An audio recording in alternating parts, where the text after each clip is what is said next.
मैं एसी करण जैसे डीएवी में जीव विज्ञान शिक्षक के पद पर कार्यरत हूँ। मैंने आपको पहले एक वीडियो लेसन दिया था, उसमें नियंत्रण एवं समन्वयन के विषय में कुछ बताया था। मैंने कुछ प्रश्न भी आप लोगों को दिए थे। आशा है आप उन प्रश्नों का उत्तर कर लिए होंगे। यदि आप किसी कारण से उसका उत्तर नहीं दे पाए हों तो भी चिंता की कोई बात नहीं है, मैं उसका उत्तर फिर से दे देता हूं। मैंने जो क्वेश्चंस दिए थे वो पहला था समन्वयन और नियंत्रण क्या है। बच्चों, शरीर में तरह तरह की क्रियाएं होती रहती हैं। यदि सभी क्रियाएं साथ साथ एक कोऑर्डिनेशन में नहीं हो तो शरीर का निर्माण हो ही नहीं सकता। जिस तरह की कोशिका विभिन्न कोशिकाएं जब मिलती हैं तो ऊतक बनाती हैं, विभिन्न ऊतक मिलकर के अंग बनाते हैं, विभिन्न अंग मिलकर के अंग तंत्र या ऑर्गन सिस्टम्स बनाते हैं। ऑर्गन सिस्टम से शरीर का निर्माण होता है। यदि हमारा नर्वस सिस्टम कहे कि हम अलग काम करेंगे, डाइजेस्टिव सिस्टम कहे कि हम अलग काम करेंगे, तो सब जब अलग अलग काम करने लगेगा तो वो बॉडी का, शरीर का निर्माण हो ही नहीं सकता। इसी के लिए सभी को एक साथ मिलजुल करके काम करना चाहिए। एक साथ मिलजुल के काम करने से शरीर ठीक से काम करेगा। उसकी जो भी आवश्यकताएं हैं वो आवश्यकताओं की पूर्ति होगी वगैरह वगैरह। तो नियंत्रण और समन्वयन, कोई ऐसा भी काम ना हो शरीर में जो अनकंट्रोल्ड हो जाए, उस पर कोई नियंत्रण ही ना हो जाए। जब नियंत्रण नहीं रहेगा तो निश्चित तौर पर वो भी शरीर का निर्माण नहीं कर सकता। तो शरीर में विभिन्न क्रियाओं का आपस में तालमेल के साथ काम करना ही समन्वय और नियंत्रण है। मैंने आपको एक प्रश्न दिया था कि न्यूरॉन का नामांकित चित्र बनाएं। उस नामांकित चित्र में आपको चित्र बना करके विभिन्न अंगों का नाम लिखना था।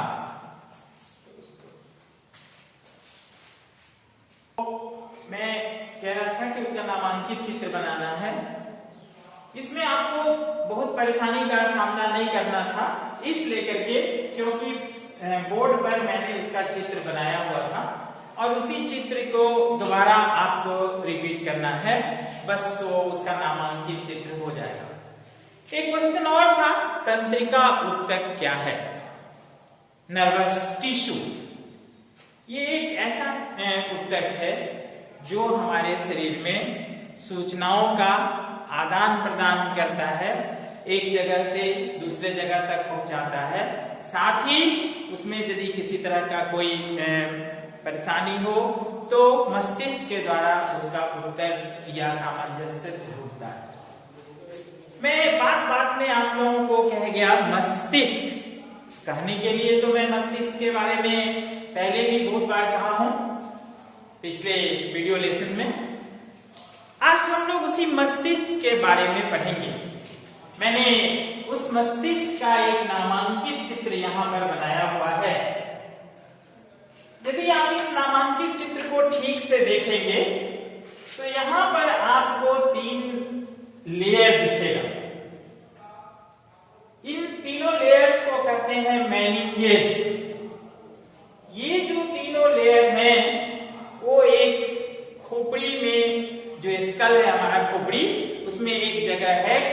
क्रेनियम, उसको बोलते हैं ब्रेन बॉक्स, उस ब्रेन बॉक्स में रहता है। मस्तिष्क जो हम लोगों का है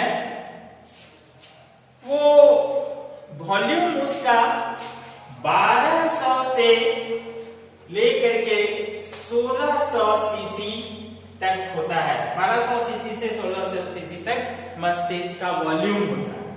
वजन वही 1.2 to 1.5 kg के आसपास इसका वजन भी रहता है। तो मस्तिष्क का जो सबसे बाहर में लेयर है उसको बोलते हैं मेनिंजेस। 3 लेयर्स हैं, सबका अलग अलग नाम भी है, परंतु आपको उन नामों को जानने की आवश्यकता नहीं। तो तीनों लेयर एक साथ मिलकर के उसको बोलते हैं मेनिंजेस। और ये मेनिंजेस जो है मस्तिष्क को किसी भी जर्क वगैरह से बचाता है। मस्तिष्क में ये आप देख रहे होंगे, इसको कहते हैं माने नली जैसा बना हुआ है, जायरे एंड सल्सी। यहाँ पर मैंने नहीं दिखाया, इसे बता रहा हूं मैं मात्र इसलिए कि वो होता है वही जायरे एंड सल्सी। एक एलिवेशन है उठाव और एक डिप्रेशन है नीचे की तरफ। तो elevations and depressions these are called gyri and sulci. आपको जानने की आवश्यकता नहीं है। इसके बाद ब्रेन में जो सबसे अधिक हिस्सा होता है उसका, वह होता है सेरिब्रम। सेरिब्रम यहां पर दिख रहा है आपको।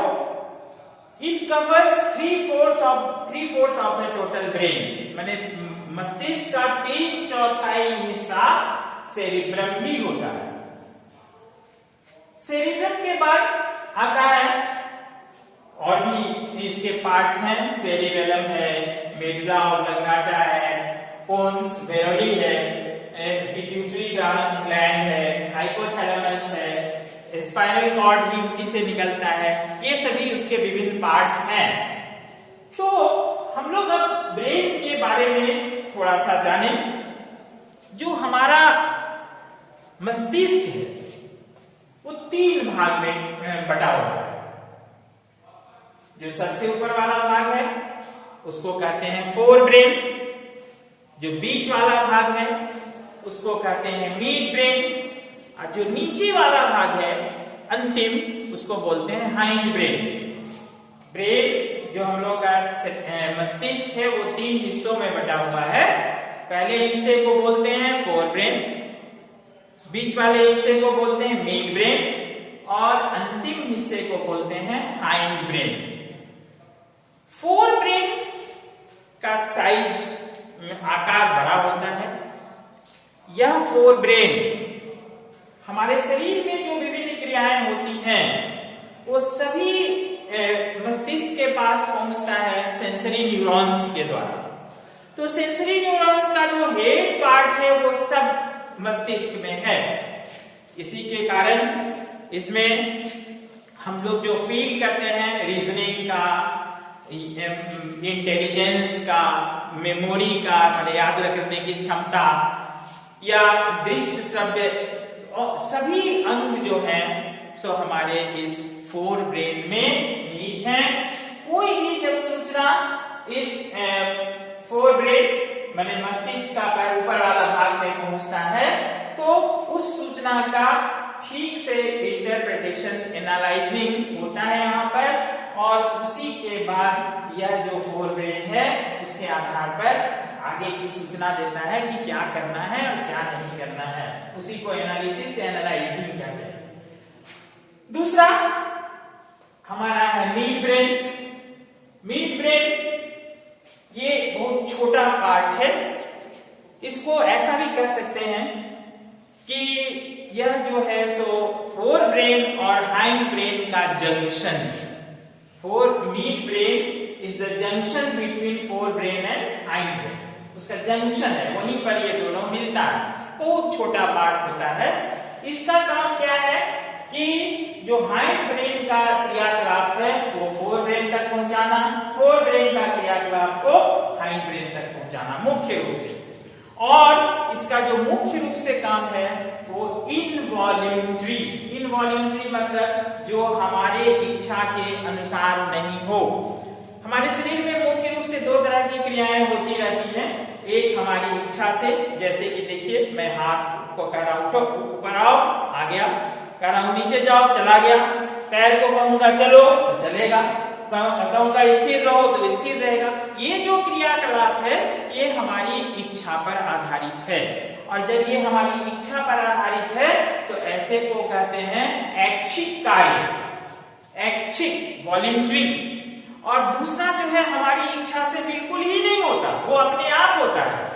आप देखेंगे क्लास कक्षा में यदि कोई बच्चा किसी दूसरे बच्चे को चौक फेंक देता है या कोई पीन चुहा देता है, इस तरह का काम होता है, तो वो चौक जैसे ही फेंकता है, फेंके या न फेंके, अगला अपना जो आईलिड है वो बंद कर देता है।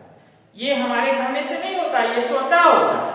हम लोग खाना खाते हैं, खाना जो है मुंह के से होते हुए ओसोफेगस के द्वारा पहुंचता है पेट में, और पेट में जो उसका पाचन होता है। पेट में बहुत तरह के हैं, स्मॉल इंटेस्टाइन, लार्ज इंटेस्टाइन वगैरह सब, तो पाचन होता है। स्टोमक में उसका मंथन वगैरह भी होता है।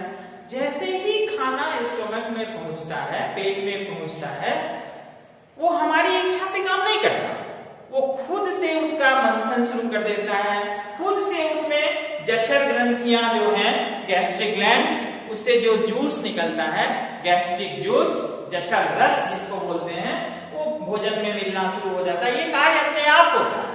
तो जो कार्य अपने आप हो रहा है, आप देख रहे होंगे कि हमारा हृदय हमेशा धड़कते रहता है, तो ये हृदय का धड़कन जो है वो अपने आप होते रहता है।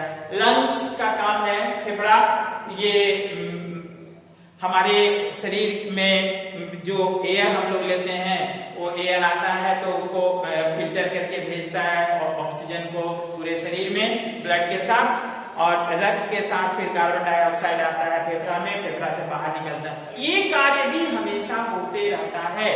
तो जो कार्य हमारी इच्छा पर नहीं हो, वैसे कार्य को हम बोलते हैं अनैच्छिक कार्य या इनवॉल्यूंटरी एक्शंस। तो जो मीड ब्रेन है हमारा, वो मीड ब्रेन हमारे अनैच्छिक कार्य को देखता है, करता है। उसके बाद हम लोग आते हैं हाइंड ब्रेन। हाइंड ब्रेन में मुख्य रूप से 3 पार्ट है, पोन्स, मेडुला और सेरिबेलम। पोन्स, मेडुला और सेरिबेलम। ये पोन्स जो है वो कुछ इनवॉल्यूंटरी एक्शंस को कंट्रोल करता है। मेडुला इनवॉल्यूंटरी एक्शंस को कंट्रोल करता है। जैसे कि मान लीजिए हम कोई अच्छा भोजन देखें, अच्छा भोजन, सुस्वादु भोजन देखने से ही मुंह में लार आने लगती है। तो ये जो हुआ इनवॉल्यूंटरी एक्शन है। आप देखते होंगे कभी कभी कोई आदमी रहता है, एकाएक उसको छींक आ जाती है, एकाएक छींक आ जाते हैं, sneezing, coughing, watering of mouth, मतलब ये सभी जो एक्शंस हैं वो इनवॉल्यूंटरी एक्शंस हैं, और उसको कंट्रोल करता है मेडुला या मेडुला ओब्लंगाटा। तीसरा है सेरिबेलम। आप देखते होंगे बहुत से बच्चे कक्षा में ऐसे खड़े होते हैं, बहुत से बच्चे सीधा खड़ा होते हैं, बहुत से बच्चे झुक जाते हैं, बैठते भी हैं तो कोई झुक के बैठता है, कोई सीधा बैठता है। तो ये उनका पोस्चर अलग अलग होता है। तो सेरिबेलम का काम है to help in maintaining posture and position of the body. Cerebellum posture and position को मेंटेन करता है। आपको भी कक्षा में बैठना चाहिए तो इस ढंग से बैठना चाहिए कि आपका जो बैकबोन है, रीढ़ की हड्डी, वो सीधा रहे। सीधा रहने से उसमें विकृतियां नहीं आएंगी। तो ये सेरिबेलम हो गया, मेडुला, पोन्स। एक दिख रहा है यहाँ पर पिट्यूटरी ग्लैंड, पिट्यूटरी ग्रंथि, बहुत लोग इसको पीयूष ग्रंथि भी बोलते हैं। इस पिट्यूटरी ग्लैंड को master gland of the body बोलते हैं। शरीर में जितनी भी ग्रंथियां हैं उन ग्रंथियों का मास्टर मालिक यही है, prime, master gland of the body. ये पिट्यूटरी ग्लैंड बहुत तरह के हार्मोन्स को रिलीज करते हैं। हार्मोन्स कई तरह का हो सकता है, सब आपको पढ़ना भी नहीं है, कुछ कुछ जान लेना है। जैसे कोई लंबा होता है, कोई नाटा होता है, वो हार्मोन के प्रभाव के कारण ही होता है, जिसको कि हम लोग आगे के लेसन में फिर से पढ़ेंगे, या हो सकता है समय रहा तो अभी ही हो। तो pituitary gland is the master gland of the body, हमारे शरीर का मास्टर ग्लैंड है, मास्टर ग्रंथि। और यह ग्रंथि विभिन्न ग्रंथियों को कंट्रोल करता है, उनका नियंत्रण करता है। जैसे कि मान लिया जाए हमारा एक थायराइड ग्लैंड है जो हमारे गर्दन में होता है। थायराइड ग्लैंड का काम है एक हार्मोन रिलीज करना जिसका नाम है थायरोक्सिन। थायरोक्सिन क्या करता है, हम लोग जो खाना खाते हैं उसमें कार्बोहाइड्रेट्स, फैट्स, प्रोटीन्स, कार्बोहाइड्रेट, वसा, प्रोटीन, ये सभी होता है, उनका चयन करना, जिससे metabolism of this materials so that it does, माने ये शरीर को किसी तरह से जमा होकर के हानि नहीं पहुंचाए। तो थायरोक्सिन का काम है। अब थायराइड ग्लैंड थायरोक्सिन को तो निकालता कैसे? पिट्यूटरी ग्लैंड एक हार्मोन रिलीज करता है, उसका नाम है TSH, थायराइड स्टिमुलेटिंग हार्मोन। ये स्टिमुलेट माने उसको प्रोवोक करता है, उसके ऊपर दबाव डालता है कि तुम थायरोक्सिन निकालो। TSH थायराइड स्टिमुलेटिंग हार्मोन जो है वो थायराइड ग्लैंड निकलता तो है पिट्यूटरी ग्लैंड से, यहां से, और वो थायराइड ग्लैंड को स्टिमुलेट करता है कि आप थायरोक्सिन निकालें। बहुत से शरीर में ग्लैंड्स हैं और सभी ग्लैंड्स का जो ये पिट्यूटरी ग्लैंड है वो कंट्रोल करता है उनके कार्यों को, और इसी के लिए पिट्यूटरी ग्लैंड को बोलते हैं master gland of the body. है तो ये बहुत करीब, पिट्यूटरी ग्लैंड को भी 3 भागों में विभक्त किया गया है, एंटेरियर, मिडिल और पोस्टेरियर, या मिडिल को इंटरमीडिएट भी बोलते हैं। एंटेरियर लोब से शुरू वाले पार्ट से 6 हार्मोन निकलता है, बीच वाले से 1, पीछे वाले से 2, यानी कि कुल 9 हार्मोन पिट्यूटरी ग्लैंड से निकलता है। तो हम लोग जो हार्मोन अभी बात कर नहीं रहे उसको हम लोग आगे करेंगे, इसीलिए इसको हम लोग पिट्यूटरी ग्लैंड को इतना ही जाने कि ये जो है शरीर का मास्टर ग्रंथि है और सभी ग्रंथियों को का नियंत्रण करता है। एक हाइपोथैलेमस हर एक को कंट्रोल करने के लिए दूसरा होता है, पिट्यूटरी ग्लैंड को कंट्रोल करने के लिए भी कोई होना चाहिए। तो ये जो हाइपोथैलेमस है वो पिट्यूटरी ग्लैंड को के कार्य को नियंत्रित करता है, इसीलिए इसको बोलते हैं मास्टर ऑफ मास्टर, माने मास्टर का मास्टर है। आप आसान भाषा में इस तरह समझ सकते हैं कि हम लोग मास्टर हैं, आप लोग को पढ़ा रहे हैं, मास्टर हैं आप लोग का मास्टर, हम लोग का भी कोई मास्टर है। कौन हो सकता है आप सोच के बताइए? निश्चित तौर पर प्राचार्य महोदय, वो हमारे मास्टर हैं, तो वो क्या हुए आपके लिए? Master of master. तो हाइपोथैलेमस ये मास्टर ऑफ मास्टर है। तो बच्चों ये हम लोग अभी ब्रेन के बारे में, मस्तिष्क के बारे में, मानव मस्तिष्क के बारे में पूरी तरह से जानकारी प्राप्त किए, और हम लोग आगे फिर देखते हैं। बच्चों हम लोग अभी मानव मस्तिष्क के बारे में बहुत कुछ पढ़े, बहुत कुछ जाने। आशा है आपको ये सब बातें अच्छी लगी होंगी। अब थोड़ा सा हम लोग जानते हैं कि मस्तिष्क शरीर का बहुत बड़ा कोमल अंग है, सॉफ्ट टेंडर ऑर्गन।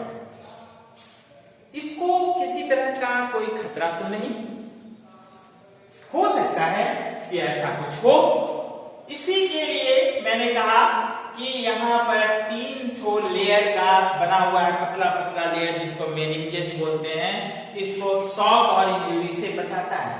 लेकिन यदि इसको बाहर से कोई शॉक लग जाए तो इसीलिए हमारे खोपड़ी में एक जगह बना हुआ है क्रैनियम, इसको बोलते हैं क्रैनियम।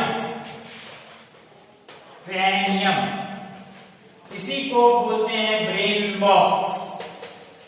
ब्रेन बॉक्स यानी क्रैनियम या ब्रेन बॉक्स खोपड़ी की हड्डी के अंदर है। इस क्रैनियम में ये हमारा मस्तिष्क ठीक से सही सलामत रहता है और हमारे कार्यों को, दैनिक कार्यों को सुचारू रूप से चलाने में सहायता पहुंचाता है। मस्तिष्क तो एक कोमल अंग हुआ, हमारे शरीर में और भी इसी तरह के बहुत से हैं। ये जो पार्ट आप देख रहे हैं इसको बोलते हैं स्पाइनल कॉर्ड। ये स्पाइनल कॉर्ड हम लोगों के रीढ़ के हड्डी के बीच से पास करता है और रीढ़ के हड्डी के बीच से पास करता है तो शरीर के जो बहुत से ऑर्गन्स हैं वो सभी को कंट्रोल करता है। कैसे? हमारा जो रीढ़ की हड्डी है वो 33 छोटी छोटी हड्डियों से मिलकर के बना है। 33 small bones called vertebrae. 33 vertebrae, छोटे छोटे 33 बोन से मिलकर के हमारा रीढ़ की हड्डी बना हुआ है और उसी रीढ़ की हड्डी के बीच में एक नली जैसा बना हुआ है। उस नली के थ्रू ये स्पाइनल कॉर्ड पास होता है और वहीं पर ये सही सलामत है, उसको भी किसी तरह का कोई हानि नहीं पहुंचता। जो 33 वर्टिब्री है उसका अंतिम वाला 3 यानी कि 31, 32 और 33, 31, 32 और 33 ये तीनों फ्यूज्ड है, मिल गया। हर एक वर्टिब्री से एक पेयर नर्व निकल रहा है। तो 30 के बाद 31, 32, 33, 30 तक जो है वो 30 पेयर, 30 पेयर हो गया और ये तीनों मिलके एक हो गया तो 1 पेयर, मैंने 31 pair nerves arise from this spinal cord. Spinal cord से 31 पेयर, 31 जोड़े, 31 जोड़े नर्व्स निकलते हैं। उन नर्व्स को कहते हैं हम लोग स्पाइनल नर्व्स। और जो हमारा मस्तिष्क है, इस मस्तिष्क से 12 जोड़ा नर्व्स निकलता है, 12 पेयर्स, और ये 12 पेयर्स को बोलते हैं cranial nerves. Cranial nerves, cranial nerves 12 pairs, cranial nerves 12 pairs और स्पाइनल नर्व्स 31 पेयर्स। ये जो नर्व्स हैं पूरे शरीर में जाली के जैसा रचना बनाते हैं और उस जाली के रचना जैसा बनने के बाद एक सिस्टम बनाते हैं। उस सिस्टम को हम लोग बोलते हैं पेरिफेरल नर्वस सिस्टम। हम लोग मस्तिष्क देखे, हम लोग स्पाइनल कॉर्ड देखे, ये मस्तिष्क, स्पाइनल कॉर्ड ये सभी मिलकर के बनाते हैं सेंट्रल नर्वस सिस्टम। और जो मस्तिष्क से नर्व्स निकल रहा है क्रैनियल नर्व्स, या स्पाइनल कॉर्ड से नर्व्स निकल रहा है 31 पेयर्स स्पाइनल नर्व्स, ये दोनों मिलकर के मैंने क्रैनियल नर्व्स और स्पाइनल नर्व्स बना रहा है पेरिफेरल नर्वस सिस्टम। एक और भी नर्वस सिस्टम होता है जो आपके बुक्स में नहीं है, फिर भी मैं बता देता हूं। कुछ और भी है नर्व्स जो अपने से काम करते हैं, हमारी इच्छा पर नहीं है, उनको वो बनाते हैं autonomic nervous system. Autonomic nervous system means the work is automatic, काम अपने आप कर रहा है, वो किसी पर आश्रित नहीं है। तो ऑटोनोमिक नर्वस सिस्टम, तो 3 नर्वस सिस्टम हो गया, central nervous system, peripheral nervous system, autonomic nervous system. तीनों नर्वस सिस्टम मिलकर के ही हमारे शरीर का का तंत्र या नर्वस सिस्टम बनाते हैं। अब ये ऑटोनोमिक नर्वस सिस्टम क्या है? ऑटोनोमिक नर्वस सिस्टम माने अपने आप काम करता है, ये किसी पर आश्रित नहीं। इसके भी दो पार्ट्स हैं, एक को बोलते हैं सिंपैथेटिक और एक को बोलते हैं पैरासिम्पैथेटिक। दोनों एक दूसरे के विरुद्ध काम करते हैं। एक कोई काम को बढ़ा देता है तो दूसरा घटा देता है। यानी कि मान लीजिए ब्लड सर्कुलेशन हो तो नली का जो डायमीटर है वो कोई बढ़ा देगा तो दूसरा घटा देगा। Both are antagonistic in function, एक दूसरे के विरोधी कार्य करते हैं। और इसी तरह से पूरे मस्तिष्क का, स्पाइनल कॉर्ड का फंक्शंस हैं। मस्तिष्क खोपड़ी में सुरक्षित है, स्पाइनल कॉर्ड रीढ़ की हड्डी में सुरक्षित है। हमारे पास एक और है रिब केस। रिब केस का मतलब हो गया चेस्ट, छाती की हड्डी। इसके अंदर आप देखेंगे कि हमारा हार्ट है, हमारा लंग्स है। These heart and lungs both are very soft and delicate organs of the body, बहुत soft और delicate organs हैं। तो चेस्ट कैविटी में छाती के जो हड्डी है वो भी एक कैविटी को बना रहा है। उस को में ये दोनों हार्ट और लंग्स जो है, हार्ट और लंग्स तथा हार्ट दोनों ही सुरक्षित है वहां पर। इस तरह से शरीर के विभिन्न भागों में बहुत चीज अलग अलग ढंग का बना हुआ है, जिससे हमारे शरीर का जो कोमल अंग है वो सुरक्षित रह सके। कोमल अंग सुरक्षित नहीं रहेगा तो फिर हम इस पर किसी न किसी तरह की बाधाएं आएंगी, हमारे शरीर का काम ठीक से नहीं चलेगा। हमने आपको पहले ही बताया था कि नर्वस सिस्टम हमारा कैसे काम करता है। आपको मैंने कहा था कि नर्वस सिस्टम बना हुआ है नर्व सेल से। नर्व सेल यानी कि न्यूरॉन के बाहर में याद कीजिए कि जो हमने यहाँ पर पिक्चर ड्रॉ किया था बोर्ड पर, उसमें था डेंड्राइट में केमिकल इंफॉर्मेशन आता था। केमिकल्स रिसीव होने के बाद रासायनिक पदार्थ वो क्या था, डेंड्रॉन में आता था। डेंड्रॉन से साइटोन में, ये जैसे ही रिसीव हुआ डेंड्राइट से, वो केमिकल सिग्नल जो है वो कन्वर्ट होता था इलेक्ट्रिकल सिग्नल, जिसको इलेक्ट्रिकल इंपल्स भी बोलते हैं। और इलेक्ट्रिकल इंपल्स वो साइटोन से होता हुआ एक्सॉन में जा रहा था, एक्सॉन से होता हुआ नर्व एंडिंग में जा रहा था, नर्व एंडिंग से फिर वहां से केमिकल सिग्नल बनता था न्यूरोट्रांसमीटर के द्वारा, और वहां से फिर वो दूसरे नर्व में ट्रांसफर हो रहा था। और इस तरह से पूरे शरीर में इंफॉर्मेशन जो है, सूचना एक जगह से दूसरे जगह तक पहुंचता है और अंत में वह मस्तिष्क में पहुंचता है। मस्तिष्क में जैसे पहुंचा, मस्तिष्क में पहुंचने के बाद मस्तिष्क उसको सोचने लगता है क्या करना है, क्या नहीं करना है, कैसे करना है। उसी के अनुसार वह फिर से ऑर्डर भेजता है मोटर न्यूरॉन के थ्रू ऑर्डर भेजता है वहां से, और मोटर न्यूरॉन उस ऑर्डर को पहुंचा देता है जहां भी एक्शन चाहिए, और उसी के बाद फिर वो अपना एक्शन करने लगता है। तो हाँ बच्चों, हम लोग अभी मानव मस्तिष्क के बारे में पढ़ रहे थे, बहुत कुछ पढ़े। अब हम लोग जाने कि पौधों में यह नियंत्रण कैसे होता है, नियंत्रण और समन्वयन कैसे होता है। हम लोगों ने जंतुओं के लिए तंत्रिका तंत्र का उल्लेख किया, उसके बारे में पढ़ा, लेकिन पौधों में तो तंत्रिका तंत्र होता ही नहीं। जब पौधों में नर्वस सिस्टम नहीं है तो उसमें नियंत्रण कैसे होता है, किस तरह से वो विभिन्न कार्यों का समन्वय रखते हैं। पौधों में जो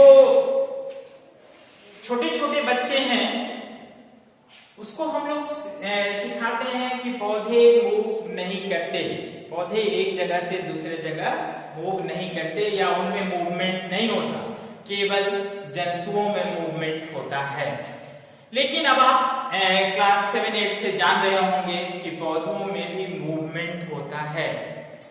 ये जो मूवमेंट है पौधों में वो ग्रोथ रिलेटेड, ग्रोथ से संबंधित उनका आगे बढ़ना क्या या नहीं बढ़ना उसी पर आधारित है। तो जो मूवमेंट है पौधों में, मूवमेंट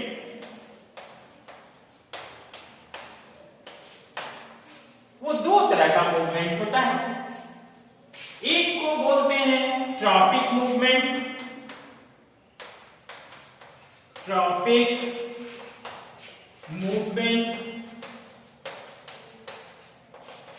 और दूसरे को बोलते हैं nastic movement,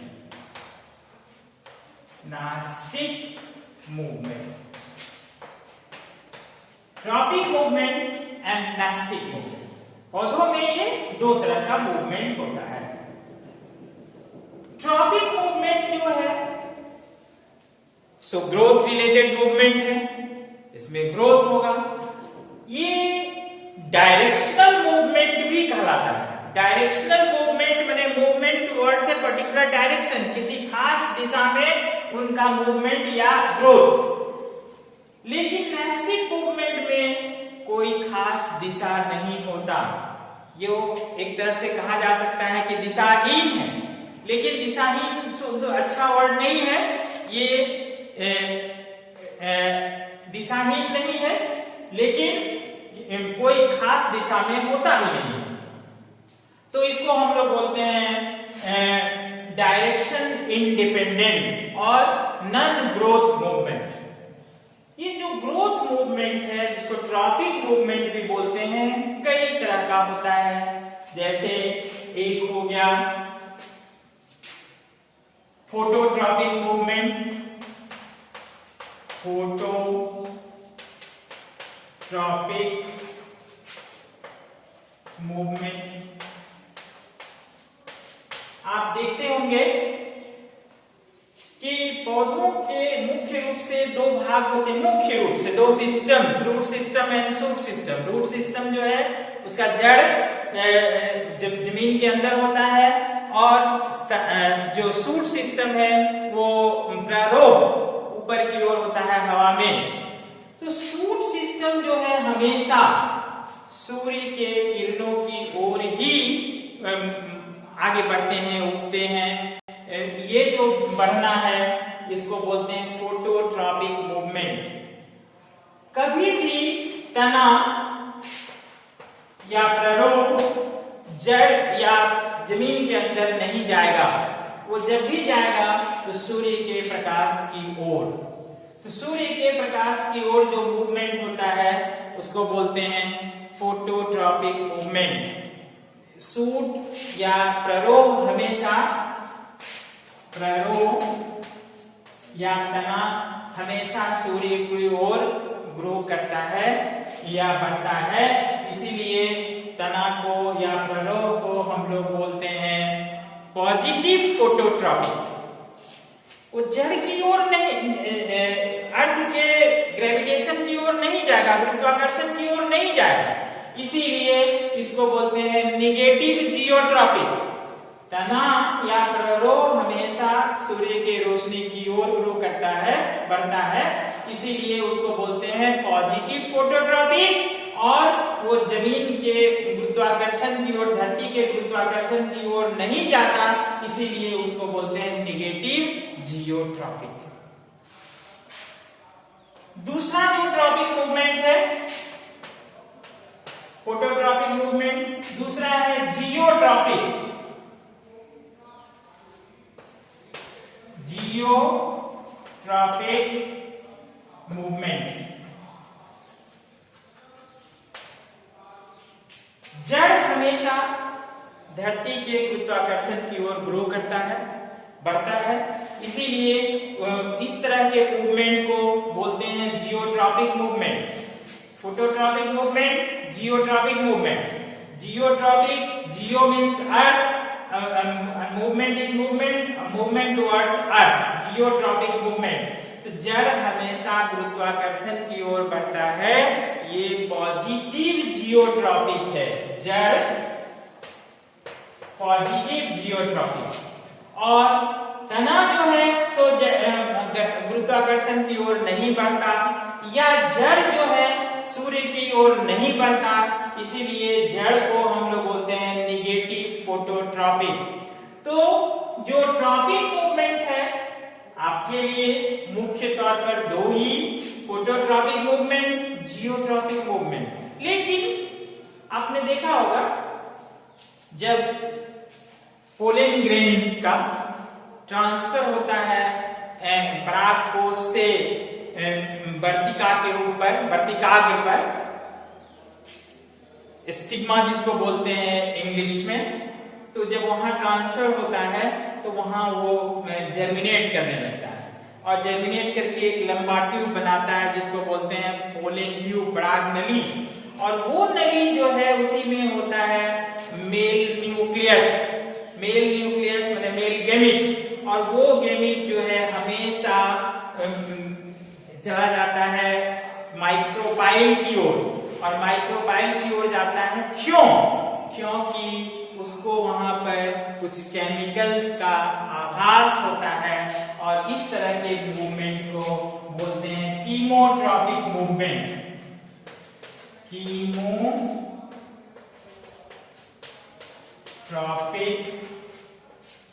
movement, chemotropic movement. Pollen grains में जो मेल गैमीट होते हैं वो मेल गैमीट कीमोट्रॉपिक मूवमेंट के कारण ही माइक्रोपाइल की ओर जाते हैं। इस तरह के मूवमेंट को हम लोग बोलते हैं कीमोट्रॉपिक मूवमेंट। आप देखे होंगे जड़ तो निश्चित तौर पर जमीन के अंदर ग्रो करता है, जमीन के अंदर ग्रो करने में उसमें है क्या कि वो खोजते रहता है पानी कहां कहां है। जब वो खोजता है कि पानी कहां कहां है तो उस दिशा में बढ़ते रहता है। तो उस तरह के मूवमेंट को हम लोग बोलते हैं हाइड्रोट्रॉपिक मूवमेंट, हाइड्रोट्रॉपिक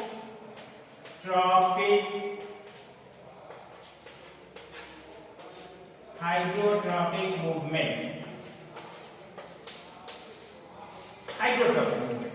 तो जो ट्रॉपिक मूवमेंट हुआ पौधों में वो चार तरह का हुआ, phototropic movement, geotropic movement, chemotropic movement, hydrotropic movement. These all are tropic movement. इसके बाद है नास्टिक मूवमेंट जो ग्रोथ इंडिपेंडेंट है। ग्रोथ इंडिपेंडेंट मतलब उसको ग्रोथ से कुछ लेना देना नहीं है, ग्रोथ से लेना देना नहीं है, तो ये डायरेक्शन इंडिपेंडेंट है, किसी खास दिशा में नहीं होता। जैसे कि आप देखे होंगे एक पौधा है छुई मुई, माइमोसा पुडिका उसका वैज्ञानिक नाम है, अंग्रेजी में लाजवंती बोलते हैं, अंग्रेजी में या हिंदी में लाजवंती ही है। तो लाजवंती पौधा को यदि आप छुए किसी भी पोर्शन में, all the leaves drupe down, सभी लीव्स बंद हो जाते हैं। ये किसी खास दिशा के कारण ग्रोथ नहीं है, ये ग्रोथ होता है उस पौधों में पानी के कमी के कारण। जैसे ही हम लोग किसी पोर्शन को टच करते हैं वहां जो है हाइड्रोस्टैटिक प्रेशर जिसको टर्गर प्रेशर बोलते हैं, टर्गर प्रेशर घट जाता है। टर्गर दबाव के घटने के कारण सभी पत्तियां एक ओर झुक जाती हैं, मुरझा जाती हैं। एक्चुअली मुरझाना वर्ड सही नहीं है, all the leaves drupe down, leaves drupe down हो जाती हैं। और वो जो मूवमेंट है वो नेस्टिक मूवमेंट है। आप क्या कहते हैं जो नेस्टिक मूवमेंट में एक और भी है स्लीप मूवमेंट। तो हम लोग आज पौधों को जो मूवमेंट है वो उस मूवमेंट को देखिए। अब पौधों में जो नियंत्रण होता है और समन्वयन, वो पौधों में एक तरह का हार्मोन रिलीज होता है जिसको पादप हार्मोन या फाइटो हार्मोन्स कहते हैं। फाइटो हार्मोन्स हम लोग कोशिश करेंगे कि अगली कक्षा में पढ़ें, क्योंकि आज हम लोग समझ रहे हैं कि इतना आपके लिए काफी है। कुछ प्रश्न भी आप देख लें, नोट कर लें। 2-3 प्रश्न। मानव मस्तिष्क के विभिन्न भागों के नाम लिखें तथा उनके कार्य लिखें। मानव मस्तिष्क की रक्षा कौन करता है? मानव मस्तिष्क का नामांकित चित्र बनाएं। क्रेनियल नर्व्स क्या है? यह कितना होता है? ठीक है विद्यार्थियों, चलो मैं आज अपना लेसन यहीं पर समाप्त करता हूं। अगले लेसन की प्रतीक्षा करो। धन्यवाद।